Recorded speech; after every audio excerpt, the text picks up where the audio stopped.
So what actually happens when you fast? Well, you go through 5 stages. Number 1 is lipolysis, and this is when you lose up the glycogen. So what I'm doing now is this movement is glycogen.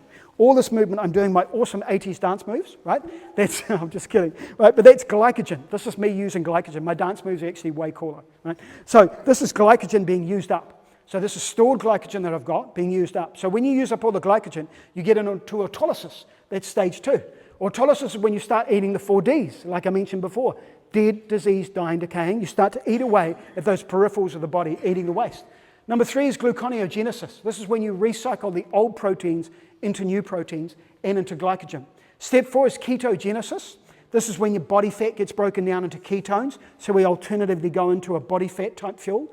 And then number 5 is ketosis, which is the body fuels on ketone, particularly B-hydroxybutyrate, a ketone which fuels the muscles, heart and brain. And if you want to summarize that up, the body runs out of fuel and turns to autophagy. So you run out of fuel, you start recycling the fat for consumption. So essentially it's like you always put Shell petrol in your car, right? Shell stations all shut down, you go, oh my God, I now have to go to BP.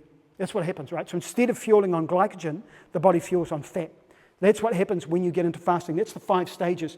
And you'll go from this to this.